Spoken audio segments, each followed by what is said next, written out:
Good evening, everybody. How you doing? We are live. Oh my God. Oh my God. I'm looking at myself on this camera and I look like one old Hershey Kisses. Yes. This is your boy Alvin, and welcome to another episode of He Said, He Said, He Said. A look at the world from a seasoned Black man's perspective. It is Friday, September the 17th, and I hope everyone has had a great weekend. Last week, we came to you live for the first time in a month, and it was really a great show, and we're going to talk some more about that when I bring the guys on. But how are you guys doing? I want to hear from you, so please come on and let me know that you're here. We have a fantastic show for you tonight called Your Voice Matters, which is a very important show for me and the guys, and bringing it to you tonight. So I can't wait to have you guys join in with us. But before I do any of that, I'm going to bring in two people who mean the world to me, Mr. Saladin there and Mr. Vash Bodhi. You guys come on in. How y'all doing? Hey, Alvin. Hey, I'm good. Hey, Happy Friday to you all. Hey, Saladin, how you doing? Thank God it's Friday. I'm happy it's Friday, Vash. They tried to get me. I went back to the office this week. They tried to get me. Oh. Look at our face. I know, really, right? Like who does that? What really got me? You know what really got me? Squeezing into my trousers. So I'll be going shopping tomorrow for new trousers. Oh, wow. So this is the literally the first time that you've been back to the office since you've been out. March 2020. Yeah. Wow. That's amazing. How was it? Yeah, how was it? It was actually, I woke up a little bit depressed on Tuesday because I really enjoy working from home. I feel like I'm more productive working from home. But once I got there and I start seeing familiar faces, and my manager was right there, my big boss kept coming over to make jokes and just interact with us. So it was actually fun. Wow. But the first like waking up Tuesday morning was like, whoa. Yeah. And do you take the train in? I know he's in the Jersey, New York area. So do you take the train into work as well? Yeah, I take the train into work. Tuesday was a bit crowded, but it wasn't so crowded Wednesday and Thursday. Wow. Well, I have definitely been back to work since we've been off, but it has been like, one day. So I've gone through the shock of it, but I have not been on public transportation. And that's usually my mode of transportation to go to work. But because we're in this situation, I'm able to drive and have a parking space. But I cannot imagine being on public transportation right now in this. So kudos to you. You wear it well. Okay, Thank because you do have that glow. Hey, Jess from Las Vegas. Las Vegas. Hey, yes. Jess joins us all the time, so I'm happy to see you. And hey, Monica. Hey, Monica. Thank you for joining us tonight. Hey, you guys, I want to share something with you. Last week we did our show on triggers, and a lot of people watched that show and was very grateful and happy that we had that show and shared that topic with them. And somebody brought to my attention that, Alvin, a friend of mine told me that I always tell them that you shouldn't let someone steal your power. That, and they were surprised that I didn't bring that up during the discussion because, in their opinion, they watch me and they think that I have a low, my triggers are low. I don't know who they've been looking at, but my triggers are low. And they said one of the things that I always tell them is that you shouldn't let anyone steal your power. And they attributed, triggers to that, allowing someone to take control and have you do something out of your norm. And I thought that was pretty interesting as a takeaway from that show that I wanted to share with you guys. Yeah, yeah, it was kind of profound because I say it and don't think about it. Mm-hmm. Well, you kind of did. You sort of said happy people don't allow themselves to be triggered, which, is sort of a way of saying that. But I think triggers are an involuntary action. So It's an interesting statement for them to make, but it was a very interesting statement, and I wanted to share with my guys because I knew if anybody could pick anything apart when it comes to me, okay, it would be you all. But are you all excited about our show tonight? We have a special guest and a platform. I'm sorry, a topic. Your voice matters that we've been talking about for a long time. I'm very excited. Totally. So if you guys are ready, I'm going to jump right into the introduction of the show. You guys ready? Boom, bring it on. Let's do it. Okay, let's do it. Okay, our show tonight, Your Voice Matters, is focused on bringing a very important topic to our platform with a discussion about building relationships between the LGBTQI community and our police force. Unfortunately, our previous administration spent the majority of its 4 years launching a barrage of attacks infringing on the rights of LGBTQI people, promoting discriminatory policies, and creating barriers to access critical government services. We all know that, though, that this type of rhetoric did not begin in 2016. It was the infamous 1969 Stonewall riots in New York City that resulted in the LGBTQ community pushing back on generations of police oppression and ultimately the fuse that lit the United States gay rights movement. We are delighted tonight to have with us from the Metropolitan Police Lesbian, Gay, Bisexual, and Transgender Liaison Unit, representing a team of dedicated officers that focuses on the public safety needs of the gay, lesbian, bisexual, transgender, and allied communities. Ladies and gentlemen, please welcome to the He Said platform, Officer Desiree Walker. Hi, Officer Walker. Hey. Welcome. Good evening, everyone. Good evening. Good Hi, evening. Now, I did ask her, and Desiree, you can tell them, I asked Desiree, I said, should we call you Officer Walker throughout the night, or can we call you Desiree, or what do you prefer? We asked all of our guests that, especially in someone of your esteem.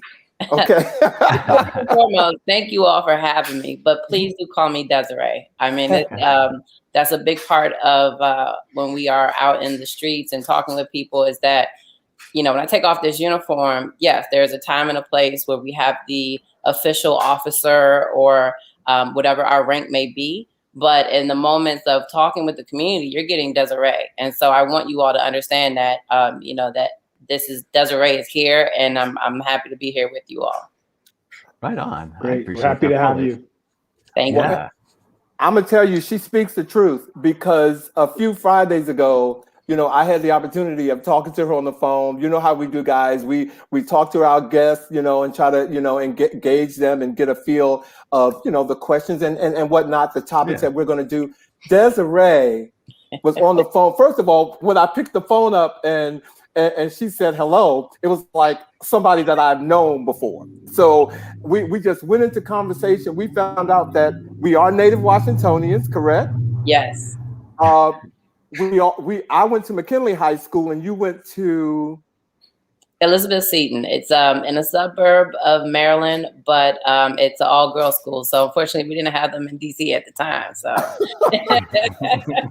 and she made me feel real bad because I was like, well, you know, I went to McKinley. I graduated in 1977, and I think you told me your mom graduated after me. Didn't you tell me that, Desiree? A little bit before 72. Okay. She's gonna be mad. I'm telling her age on TV. I know you're in trouble, officer. I was like, when she said, okay, I've been carrying that around for 2 weeks, but no, Desiree, our conversation was really cool. So I'm excited to get into it tonight. So ladies and gentlemen, if you are ready, let's get into it. So Desiree, I want to know first and foremost, and for our viewers, tell us how you became an officer and why. Well, Alvin, you hit the nail on the head when you said, you know, we're native Washingtonians. And born and raised in DC, you know, growing up, seeing the city through education, through family, through friends, it came a point in my life where I was actually working in Georgetown after I got out of college. And I saw a need, right? I saw a need for a return to having more local people that are born and raised in DC actually representing DC police force in the city, period. So I applied, and I would say it took me about 6 months. Back then, we used to have like this huge hiring process, which I think we're kind of getting back to soon.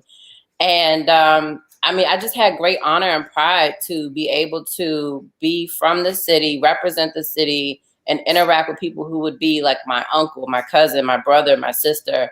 And I think that goes a long way when we're actually out communicating with the community, is having that understanding of when you're a Washingtonian and what that means. Well, you know, it's funny. I'm going to be honest with you. I mean, a police officer's job is very hard. Okay, it is very hard. I do not want anybody to walk away from this interview thinking that I don't know that and that I don't believe that with every fiber of my being. And did you always want to be a police officer? Was that something that you thought about when you were a child? You know, growing up, you know, we see so many different things we want to try, right? So want to be a professional basketball player or an artist, or, you know, maybe we had officer friendly program in the schools in DC. I don't know if you all had at the time. And that always left a great impression to me. So, you know, it was one of those things where I'm sure I said it when I was like 6 years old, like, oh, I want to be an officer. But, you know, a few years later, it was like, okay, I have this degree in business. I don't know if officer is really, you know, the step. But honestly, like once I got in, it fit like a glove, right? So it's one of those things that it's a calling, right? Mm-hmm. It's not here for the check per se. And there's plenty of other careers you can make more money and not risk your life for. Right. But, you know, I think majority of officers that I know, it takes a lot to leave the house and want to protect other people's lives over your own, basically. I'm going to say amen to that. So, Desiree, if you will, please tell us, what is the primary focus of the Lgbtlu, and when and why did it start? So our unit has actually been in existence for over 20 years, which is amazing and progressive, because if you look at other cities, some do have a function of it, but we've had a robust unit for many years. And our unit is primarily focused on basically liaisoning the city, the community, with also the LGBTQIA community. I want to make sure I throw my allies in there, so we're all a part of it. But it's a part of an aspect that you mentioned earlier with Stonewall. We've come a long way, and the work is every day and it's continuous. And that's what our unit is about, right? Creating those bonds and trust within the community.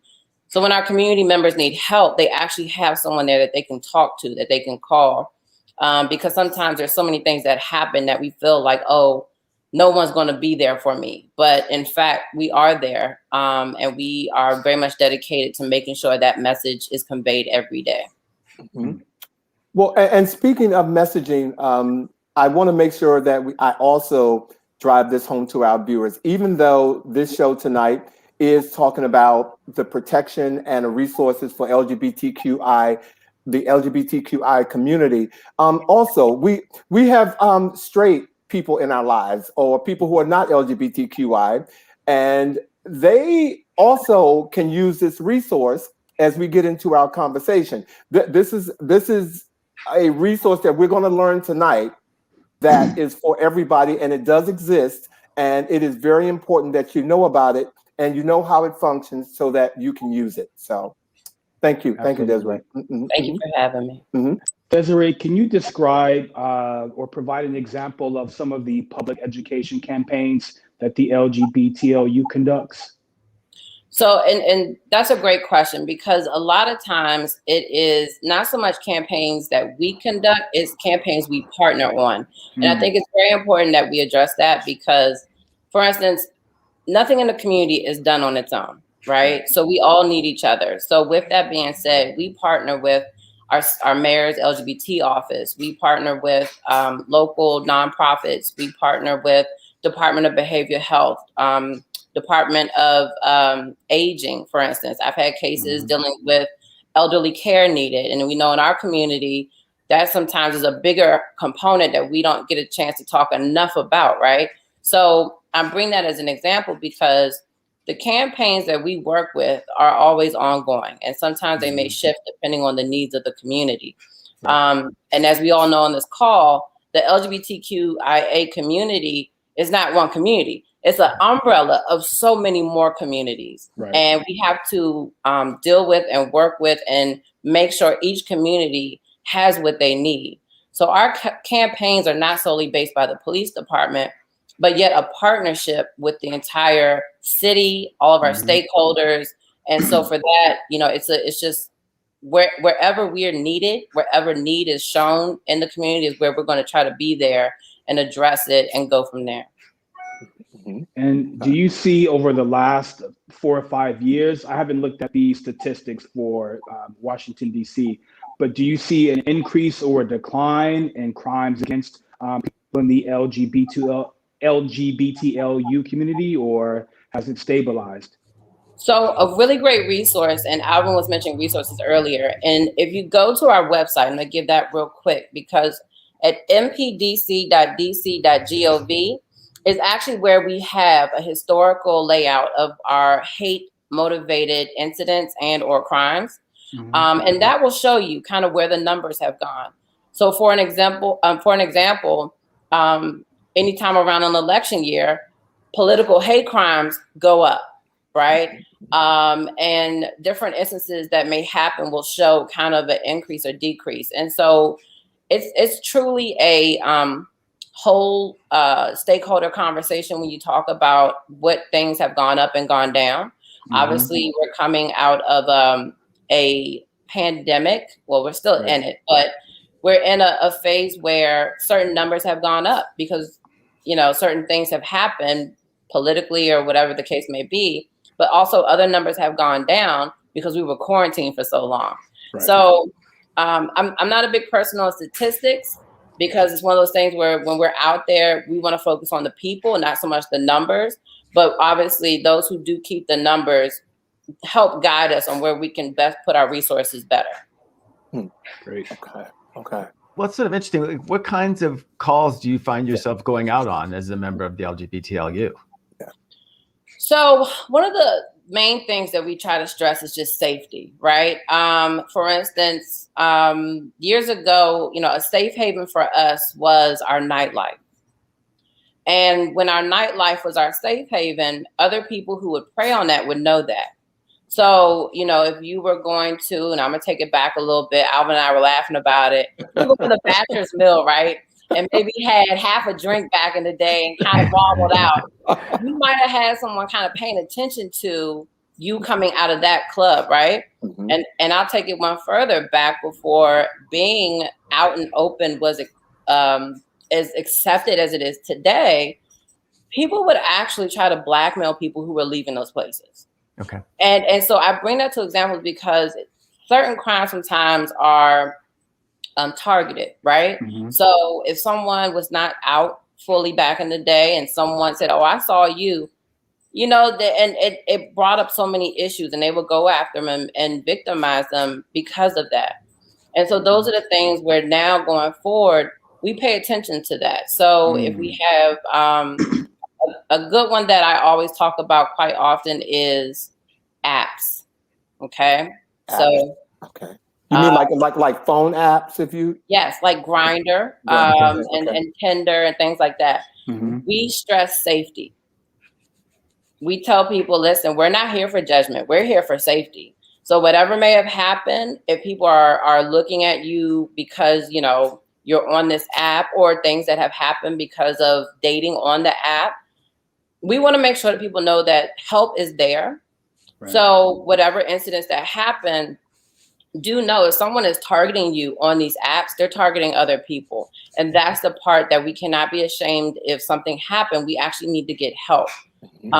We've had robberies, we've had, other instances that have happened. So we are always there to stress, making sure that we know that people are here for you and you don't have to hold in whatever happened and not feel ashamed of it, right? And I understand not everyone has the best interaction with the police. Listen, I'll be the first to say, I get it. Everyone on this call, we're African Americans, so we've all had our own experiences at one time or another. But that's where people like myself come in, and other allies in the police department. Like, there are really good officers out here, and we want to help, and we want to make sure people trust us and understand that when they call, they will get help and not be criticized or not be looked down upon. We are legit here to help. Can I go ahead, Vash. Go ahead. Well, I was going to ask, how did you get to be on the LGBTLU? So I've been an officer with the MPD for about 15 years, and I've worked in a variety of different elements within the department. We used to have a supervisor who has recently retired. I don't know if you all are familiar. Her name is Brett Parson. Great guy, very well-versed in knowledge in the community. And I used to work club zone. So when I mentioned Bachelor's Mill, that's one of the clubs I would be at. And he knew I was a member of the community as well. Okay. So you figure 20 plus years of experience as being in the life, as they say, as well as being a member of the department and not, being there to represent. And so he asked me if I was interested, and I did some, we did like light trainings back then. And then I applied, and I think I did fairly well. So I've been here for about a couple of years now. So you're a member of the community, which is why you became part of the LGBTLU. Are all officers in the LGBTLU part of the LGBTI community? It's not a requirement. Let me say that. It's not a requirement because when you think about LGBTQIA, the A is very important too, the allies. So we have our unit, which is a certain amount of officers, but we also train other officers on the department. So just because we have our core members, because, you have patrol officers, those are the ones who are going to get day-to-day calls. So we need to make sure that they are as equipped as we are in knowledge of what's going on in the community. So what we do is we have officers trained with us. And so we have officers across the whole district who are LGBTQ affiliates. So we have a core unit, and then we have affiliates. And they're very important because they're our eyes and ears when we're not able to be there. So, okay, and this may take some dissecting because my mind is racing here. So, for example, there's been a lot of talk in the news about if someone is pulled over or arrested and they're having a health crisis of some kind, a mental health crisis, and how there have been discussions about how the police should be better equipped to handle people with a mental health situation. You know what I mean? At that time. Right. I'm not associating mental health with the LGBTQI community at all, but I'm saying what happens if an LGBTQI person gets pulled over and says and know about your unit and wants the police to contact someone from your unit? Is that realistic? Does that make sense for someone to do if they knew about your unit and what your unit offers? Yes, it is realistic, and it does happen. Okay. As officers, our primary focus, first and foremost, is safety. So if someone is actually going through a crisis of any sort, what we want to do is make sure that safety is adhered to.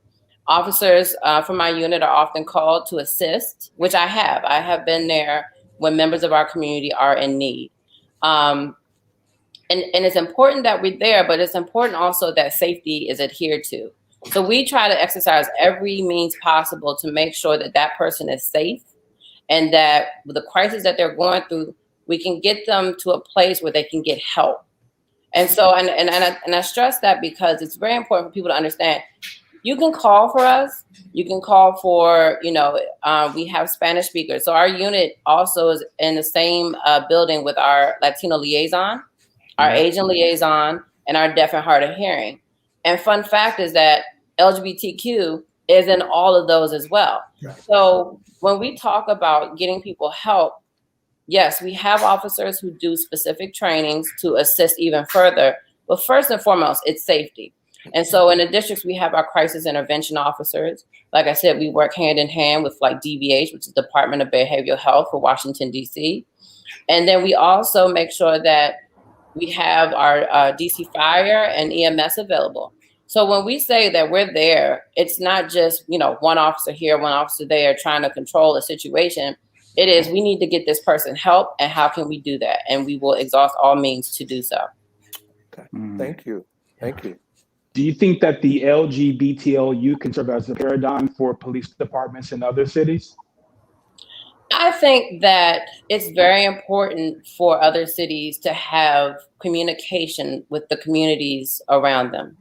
And I think that obviously our community is more robust in other areas. So obviously New York, Miami, Seattle, Houston, Atlanta, LGBTQ is a big part of that community. And I know firsthand that a lot of them do have either on-duty units. So someone who, like myself, is a representative of that department and works solely with that community. Or some of them have off-duty. So for instance, in New York, they have something called the Gay Officers Action League. And these officers, it's off-duty, but it's part of a unity aspect of officers who are of the community who get together and still assist with the community from an off-duty perspective. For instance, if you've seen some of the prides in the past, they'll have articles where, they're called Goal. Goal was there. I know in the past we've had some issues with being part of Pride. But essentially, we're always going to be who we are when we take this uniform off. Yeah, right. So it's very important that we try to bridge every gap possible, and also make sure that people have the ability to have conversations with us. Not just a few of us, but all of us. All of us, yeah. Yeah. Right. And Desiree, can you describe the difference between a hate bias incident and a hate bias motivation? So in the District of Columbia, we don't have hate crimes. We actually have hate bias motivation. And what it is that, for instance, there's simple assault, which is a charge in the District of Columbia. And if someone assaults you and then uses a derogatory hate speech, that would be a hate bias motivation. So a lot of times, and this is very important to know, that it comes as an enhancement when the case goes to trial. And so when I mentioned earlier, if you go to our webpage, we actually track those hate bias incidents and what that looks like. So you can see, who was targeted, how they were targeted. In the District of Columbia, we have over, I think, 26 different protected traits. And that's very important to know, right? So you have homelessness is protected, race, gender, and the list goes on. And so when people say hate and, hate bias motivations, do know it's not just one group, right? It's a combination of things that are protected that we must make sure everyone feels safe and go from there. Okay. So if you're involved in any kind of incident, keep your ears open because they could say something that could affect further enhancement to the crime. Correct. And sometimes, it could be time, place, circumstance. And so what we will always want to do, and we give the opportunity for victims to do, is articulate that in writing for themselves, what happened. And I think that's important to know because we all need to tell our story. And that's something that we haven't always been able to do. But we want to make sure everyone has that affordability to do so. Okay. Desiree, you sound like you really love what it is that you do. Can you tell me something like an accomplishment that you've had being part of the LGBTLU that you're really proud of? Honestly, just being able to be there for the community, be there to be an ear for both sides of the community. I think it's very important that people understand that policing is incremental. And I say incremental because, yes, we could do great things and big things, but honestly, the day-to-day interaction is really what helps continue to be consistent communication. So people know, yes, I saw you when this big thing happened, or you were able to implement this, but can we continuously see you? Can we call you when we need you? And I think that's important, especially for our community, especially within the African-American community, right? We have to know that there's going to be people there today, tomorrow, and thereafter. And that's the part that is very important to me, because even when I retire at some point, I want to make sure there's someone that's going to step right in and say, hey, I'm here just like she was and how someone was before me. I don't know why this is coming up for me also. I'm having all these things running around in my head. I'm thinking about the services that you provide. I'm going to, in a Black community, I mean, unlike Caucasian LGBTQI community. Mhm. I personally think that my Caucasian brothers and sisters, they are more apt to get their voice out, to make sure that they hone in on all the resources and whatnot that are available. But African Americans, I'm going to say, that comes with a lot of history with who we are. First of all, we're born not to say that that we're out, and I'm a child born of the '60s, and so you didn't just come out and tell your mother and father, "Hey, I'm out," like what happens now. Right. So how do you deal with the folks of my generation, let me say, who are still in the closet, who are suffering and need your resources, but don't know how to get to you? How do you get to them? How do you reach these people? Mm-hmm. So a lot of times it is, unfortunately, it comes when they need us. Mm-hmm. Is how majority of that comes up. Mm-hmm. But in terms of reaching, we are very thankful to work with a lot of organizations. So, for instance, Center for Black Equity has been a partner that we have worked closely with in the past, which I'm familiar with DC Black Pride, right? Mm-hmm. I extend olive branches, right? Mm-hmm. Because essentially, some places may not want to always see us. I get it. It's been a very tumultuous couple of years we've had. Mm-hmm. But at the end of the day, people still have to know we're here. So whether people are still closeted, whether people are living a life on their own, not out loud, and I think that means you're not so much closeted, but you're also not walking down the street wearing rainbows, right? So I think it's important for people to always understand that however you choose to live, there is someone there that's going to protect you. So a lot of times just continuously working with different organizations. We work with faith-based organizations in our community. We work with a lot of nonprofits. A lot of nonprofits sometimes will say, I have a client who may be interested in talking with you. If they feel comfortable enough and are trustworthy, let us know. And we're just like, we're here, right? There's no push, there's no pull. We are here. And so for us, it's visibility, right? Whether it be in gatherings, prides, get-togethers, nightclubs, outings. DC has a very big sports aspect too. I think I just saw, was it Stonewall Kickball League, I believe.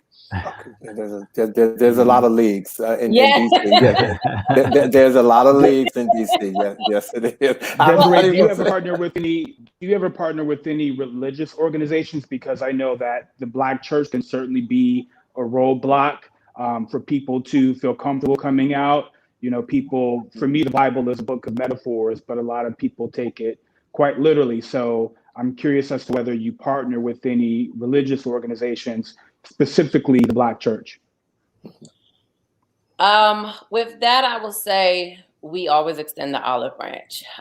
We know, being African American, as a very complex and complicated conversation. Maybe if I come back and take the uniform off, we can have that. We can wait. We'll hold. Bring me another drink. But I say that to say, listen, I grew up, half my family was Catholic, from Washington, D.C. Catholicism was a huge deal. And I have another half of my family is from the South. And so they are Baptist.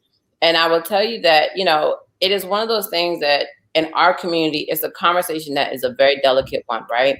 Our family means everything to us. Church family, blood family, our friends who become family. And so there's a lot of our youth, and this is a big part that I really want to harp on. Because Alvin, you brought up about the difference between the white and Black communities in terms of LGBTQ. Mm-hmm. Our LGBTQ youth, especially in the area, who are African American, are oftentimes the ones that are victimized the most. And I say that only because, sometimes in our culture, we weren't always accepting. And so who do you go to, right? Who do you go to for help? And I think that at the end of the day, and this is why the olive branch is always there for every institution, every religion, every situation, is because I don't want to see our youth out here on the streets. I don't want to see them out here struggling, where their only outlet is a nightlife aspect, right? I want them to be able to have security and have the ability to have conversations with an officer. Some of the organizations like Smile are really, really good about that. And I think that that's the continued work that I talked about being incremental. So Saladin, the churches, we would love to talk with them. We do have a huge interfaith aspect that we talk with as MPD. Obviously, there are some that, are open and willing to have the conversation more than others. And there are some who say, for any church that's not, we will open our doors. I've spoken to a couple congregations before that are predominantly Black of the LGBTQ community. And I appreciate them allowing us to speak with their congregation and with them, because it's a huge part, right? And we just want to make sure no one is ever left out, and that no one ever feels that they don't have a voice, because that's very important. Fantastic. And I know we've been saying LGBTQ lately, but we are very, very clear that we are LGBTQI, and as you were even saying, Desiree, LGBTQIA, because the ally is really important as well. How have you guys been starting to use social media to help with outreach, building better bonds with the community, as well as solving crimes? So obviously social media is everything, right? I mean, it's what we use for all things at this point in time, the good, bad, and indifferent. So we want to reach the community any way possible. If you ever look on, DC Police has Twitter, Instagram, Facebook. We have our website. We continuously push information. We've seen in the past couple of years, there's even more information coming about, recent cases. There have been things that certain situations now. I would say DC, compared to some other jurisdictions, is very transparent. And it goes back to the progressiveness of it. But in policing, we all know we can be very progressive. One thing happens and we get stepped all the way back and we have to start over. And it's something that we know it can happen, right? Every day we go to work, we're like, okay, today is a good day. Tomorrow could be a bad day, even the next second. So that's why we always have to stay professional. And we also have to be committed to the community, because that's the only way to actually get through it. Because it's not a matter of if something's going to happen, but when, and how do we handle it going forward? Right. When you say a bad day, does that mean something that might have happened with another officer that has put your relationships with the community behind? And if so, how do you handle that as an officer? So you have to stay rooted in your commitment to the community, right? Like I said earlier, we're not putting on this uniform just for a paycheck. I'm sorry, it's just you don't do that. You're putting on the uniform for more than that. And so continuously being a positive representation in the communities that we serve, continuously making sure that we're being professional at all times, and then doing our very best. Because at the end of the day, I mean, that's what we're here to do, our very best, right? So when we come to work, we just know it's something that no matter what state, city, municipality you're in, we all have cameras on us, whether it's the camera I'm wearing or the cameras around. And so because of that, you just want to make sure that you always do the right thing, even if the cameras aren't there. If none of the cameras work, do the right thing. Do the right thing. Yeah. So Desiree, is there anything that you could say that your unit could or would do to serve as a role model for, or serve as a model for other police departments? So great question, because funny enough, we actually help train other departments, whether they themselves start a unit or just want to get to know more about the community. And that's something I love doing. I'll be honest with you. I love to partner with organizations. So for instance, we will have members of nonprofits or members of the community come with us and speak in other places, right? Because it's one aspect to be an officer and talking about how to deal within the community, but it's another part to actually hear from the community, right? Mm-hmm. So we might have, we've worked with Casa Ruby. I don't know if you guys are familiar with Casa Ruby, which is a resource center for the LGBTQ community. Was started by Ruby Corrado, who was a former worker. And, she's like, listen, I'm here to make sure these girls stay off the street. I mean, and that's just the bottom line about it. So how do we help keep them off the street? How do we keep all of our young people off the street? And that's where we have to work together. So I think it's imperative for the community to be able to talk with police to say, hey, in my community, these are our problems. This is what we need help with. What can you do? How can we work together? And do you have, is there a newsletter or anything that comes out from your unit that goes out that may be available? Because I'm all about getting, look, I've now become one of your partners. I'm an advocate now. So I'm all about getting the word out because, you know, I'm sure people, a lot of people will see this interview after it has aired who are not available to see it today.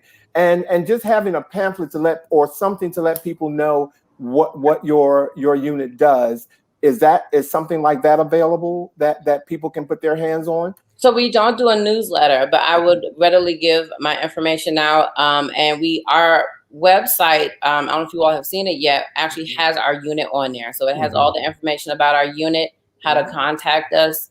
And then, you know, it let us know how we can help. A lot of times we get emails, phone calls. You know, obviously with COVID still being a thing, we're not doing as much in person as we used to, which is why I'm very thankful to be on here today. And thank you for having me. But this is it, right? Just being able to have an exchange, have a conversation.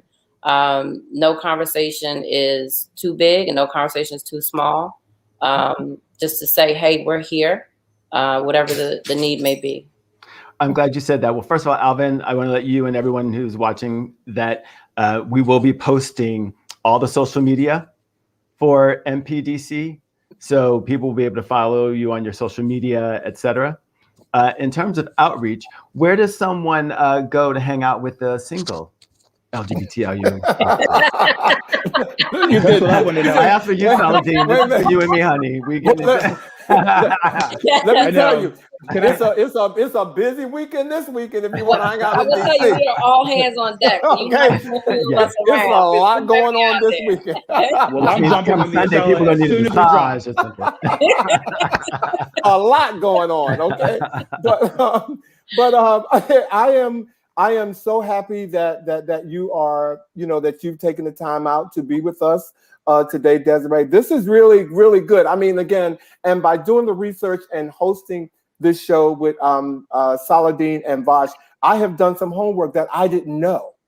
You know, I am now, you know, much smarter and more knowledgetable of what your organization does. And so I'm going to be in touch with you because I want to stay connected and do all that I possibly can to help getting the word out. Because as the show says, your voice matters.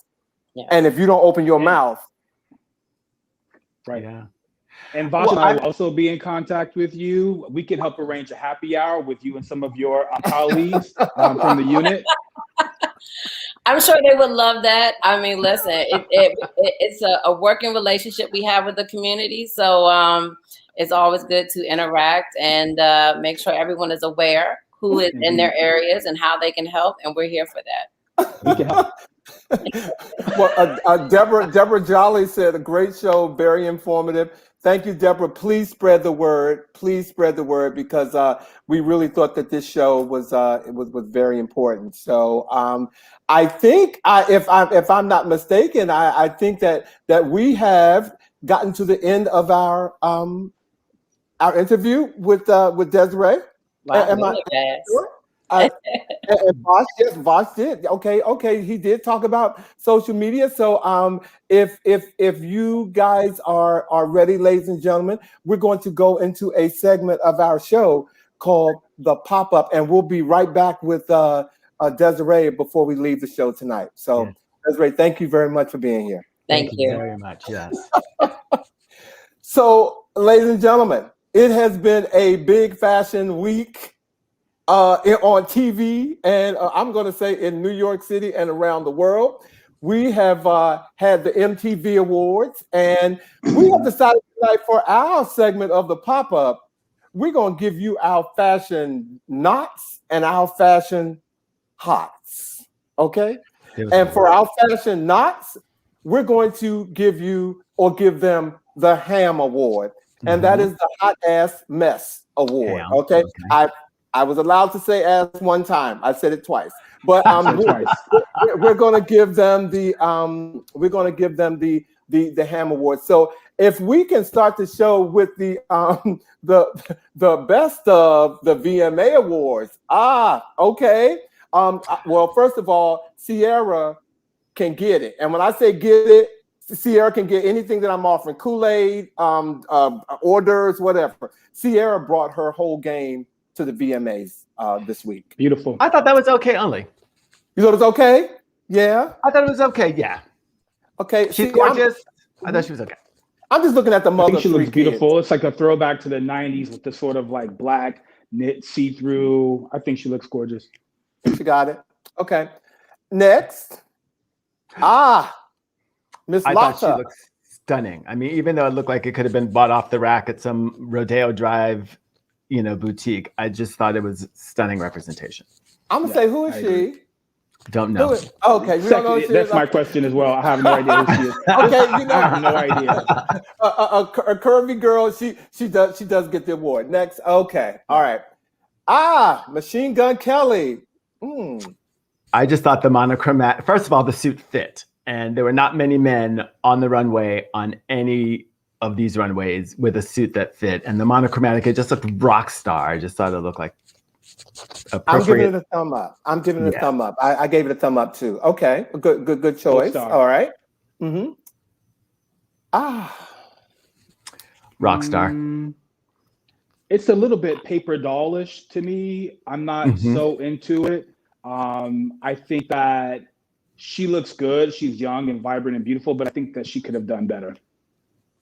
After I passed her shoes, I got lost. I was like, stop. Okay, I was like done. I was like, no. Okay. Next, I was like, no. Okay. Whew. Sweetie, I don't know who you are, but Sweetie gave me everything that I wanted to see on this runway from a curvy girl at the VMAs. And to me, it looked like lingerie. Yeah, like Sweetie looks stunning. she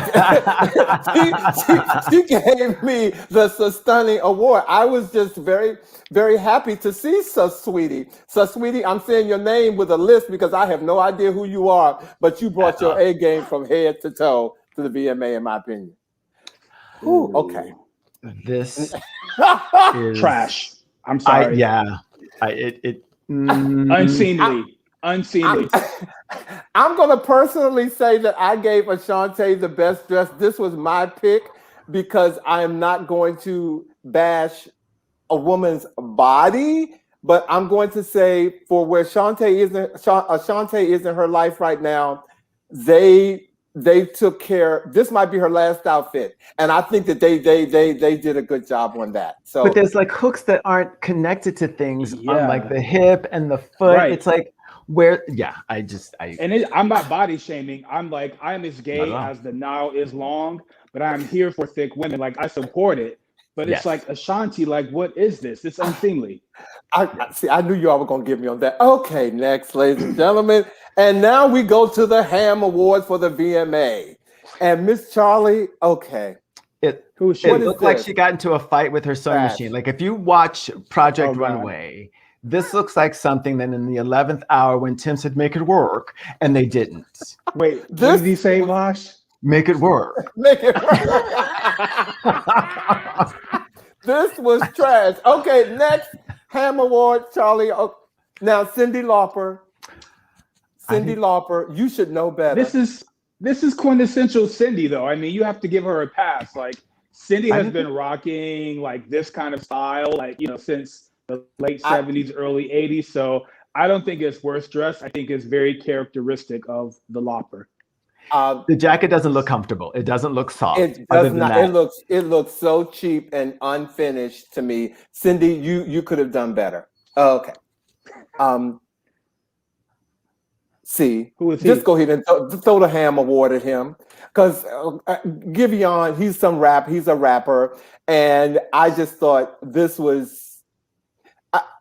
Everything from the legs should have been lotion to the whole look. I was just like, wrong. Wow. Wrong. I don't know what the concept was. It just doesn't look complete. But it's like I'm going to a show. Thank you. Next. Serena, Who said that this was okay? And I'm not body shaming. We are not body shaming. Not body this is shaming. just a vision shaming. not body shaming. Not body shaming. This is gas. What's happening? Yeah. I don't know what's not going flattering. on here. Yeah. This is a problem when you have a bunch of yes people around you and thirsty stylists who are trying to get their names out there, and they will slap anything crazy on you. So you have to call your good girlfriend from elementary school or high school to be like, girl, what do you think about this? Because your good girlfriend from high school or even college will tell you, don't do that. Vincent said it's on backwards. I think he's right. I think he's right. I think you're right. Well, okay, next, because I could blow it. I was going to say something, but go ahead. Shawn Mendes. I mean, when you go shopping for a suit and you are not prepared to shop for a suit and you just have on a t-shirt and you go into the changing room and put on a suit that's too big and come out, this is how you look. And they were like, we're not going to cuff it. We're not going to call the tailor. We're just going to send them to the stage. That's not right. Okay. I'm next. Okay. Oh, now, no. Shockingly dreadful. First of all, you are drag queens. And you come to this event looking the worst of the worst. Not cute. Simone and Candy Muse, go home. This was RuPaul should talk to you all for coming there looking like this. That was Simone turns looks. She was the best dressed throughout her season. So for this, I just don't understand. Maybe she should have taken the jacket off. All the footballs Candy could pick up, she put them in that dress. Next. Okay, next. Okay. Winnie Harlow, I love you, baby. I love you. You are a fierce model. But I'm one to say everybody can't wear couture. Well, it's what that is. And I want to point out that this neckline, we're going to see this one more time. And then wasn't this little Nas's neckline? Like all of a sudden people trying to be edgy and you find out that the same designer was just like, no, girl, just wear it. Nobody's going to notice. And we've seen this exact sort of jacket cut 3 times in 2 days. No. And Winnie brought this right off the New York runway. So New York, because New York Fashion Week is going on, she wore this right off of the runway. But so Winnie, I'm sorry, it's not good. Winnie, you get the Ham Award, honey. Sorry. Bye. Okay. And now we go to the most exciting fashion event of the year. Okay, the Met Ball. All right. So Carolyn M. B. Maloney, I don't know who you are, but you got my vote. You got my vote. To me, was absolutely perfection. The theme was Americana, and considering what was going on with the Texas heartbeat bill, for her to show up and really push in a couture way the sort of equal rights for women that the women sort of wore back during the suffragist movement. And I just thought it was very well executed. I loved it. And very timely. I loved it as well. Yeah. All right. Again, for me, Sierra like can nothing get is it. more American than football. And it's her husband's number. Looks absolutely stunning. It's the husband's number. She's dazzling. She's shining. Like, I just think that she looks really gorgeous. And I think that she really did the assignment well. It's the purse for me. It's the football purse. All of it. Thank you, Sierra. Okay. And next we have Gabrielle Union. I wasn't loving this, but it got on the best dress list. It's, I think, it's something like 1,000 or 10,000, some magnitude of 1,000 circles. It's Iris Van Herpen, who is an American designer, and the way that it reflected light. I mean, Gabrielle went on to give a whole almost dissertation about this dress. I thought it was fantastic. I just couldn't take my eyes off of it. I appreciate this as being one of the best of the night. Okay, it's cute. Now, okay.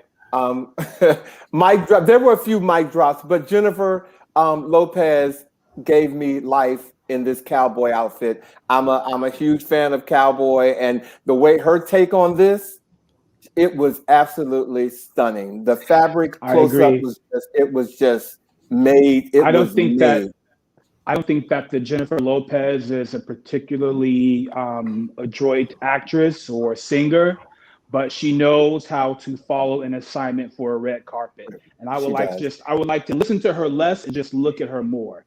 Oh. So this dress looks like the Versace dress to me that she wore, except in a different color. And what makes this so stunning is the train. and I'm bored. Oh no! See, okay, because get up close, because the whole thing, the whole sash and all that. Thank you, J-Lo, for joining us. Kendall Absolutely. Jenner, Best dressed, hands down, non-Perel. but Breathtaking, yeah. And apparently it was inspired by My Fair Lady and has some other historic references, but just perfection. Just she did the dress well. Thumbs up for that for Miss Kendall. Vincent even said stunning. We appreciate you, Vincent. Thank you, Vincent. Thank you, Vincent. And next up, I got mixed reviews on this, but I'm sorry. Venus came through like Venus should. And any woman who puts a bun on top of her head and all you have is a silhouette that goes straight down to me, she did it. I don't care if the dress looks prom or not. She came through. My best dress. Well, I mean, my best dress. It's a very charming dress, but I think it's a bit mature for Venus Williams. She's still, in my opinion, mature. It's a bit mature for her. Yeah, I think it's a bit mature for her. She is very statuesque and has a beautiful athletic body. I think that she could showcase her body a little bit more, and I think her dress could have been a little bit more age appropriate. I see someone like a Viola Davis or a Bette Midler wearing something like this. Okay, all right, and but it's very charming. Now we get to the Ham Awards. Okay, we're gonna put some glaze on these next ones because we got to get through here because our producer gonna shut us off. But this was the night of the Comforter. So this looks like a Black production of Charlie and the Chocolate Factory when Grandpa Joe starts to sing "We Got the Golden Ticket" and gets up off the bed. This is what this looks like to me. This is awful. He looked like he has acne. Next, okay. Jeremy Pope, sorry. Same designer neckline image of Lil Nas's except in white. And don't talk about Lil Nas again, everybody who likes Jeremy Pope. This was awful. This was awful. He's such a beautiful man, and what a waste of horrible. Yeah. And how did he get a ticket? He was being babysat and wandered in. I don't even know. No. The best Ham Award goes to Kid Cudi. I have no idea who that is. Next. Oh, now, some of you all might not think I put her on my worst dress list because I expected much more from Lupita. And I just did. She raised the bar so high that she missed it for herself. So that's the only reason why I have her on here. Because I've never seen her down. I love the detail on this dress. I don't like the sort of dress on top of a dress trend that was happening at the ball. But it's denim. I think for Lupita, if she wore like a bright primary color, which looks amazing on her beautiful skin, a yellow, if this dress were like a yellow or a red or a vibrant purple, and she just, her hair, like I love Lupita with just like a very short, low natural. I think that really makes her stand out, and maybe it's because of what I'm accustomed to seeing from her. But whenever she does anything with her hair other than her short, beautiful natural, it just throws me off. Okay, next. No, don't even need to say nothing. Okay, abominable. Sorry, she came as coronavirus. Exactly. Next. No, you didn't say Muppets in America. Serena, you've been here before. You should know better. Yeah, and it looks your own fashion line. What is this? Right now, maybe it's her theme. Vash, was this a throwback to the Muppets? I believe it was. It was a takeoff from last year. Worst to worst. Yeah. And next. Simone Biles. Simone. Abominable, dreadful. With all to her credit, under that costume. To her credit, that big bubble skirt does come off, and it revealed a little thing with like a tassely, silvery thing to complement the sort of bodysuit. But still, sorry we missed it. Yeah. I think she had a case of the twisties when she put it on. Okay, literally. And next, are we fit? Oh, Vera Wang, who makes brilliant, beautiful wedding gowns. What is happening here? Something happened. and I don't know what it is. It's but my dad's boxers with a tube top and a napkin. And a sheet. And ladies and gentlemen, this is our hots and nots for this week's VMAs. And Our first fashion show our experience. first fashion show experience. Well, guys, please call me Serena Williams. Call me Serena. Yes. We are at the end of our show. Thank you, guys. If we can also bring Desiree back in before we close the show. Hey, Desiree. Next week, ladies and gentlemen, we will be back again on September 24th, and we're going to introduce a new series called Breaking the Silence, and we're going to have Dr. Deborah Warner, who will be with us next week. I know we have a picture of Dr. Warner. We're going to put her picture up, and Dr. Warner will be with us next week, leading forensic psychologist, popular keynote speaker, trauma expert, training professional, and author. She will be with us next week for Breaking the Silence, so please tune in. Our words of the week, ladies and gentlemen: diversity may be the hardest thing for a society to live with, and perhaps the most dangerous thing to live without. That is from William Sloan Coffin Jr., ladies and gentlemen. I want to say, again, thank you for tuning into our show tonight. Your voice matters. We want to thank Officer Desiree Walker from the Metropolitan Police Lgbtlu unit. And we really do appreciate you being with us tonight. So thank you very much for being here. Thank you. Thank you for having me. Thank you. And to my groovy guys, Saladin and Vash, thank you guys for another great show. So we're going to close out, and we thank all of you for joining us tonight for our episode of He Said. He said. He said. And we'll see you guys next week. Have a good night. Good night. Thank you.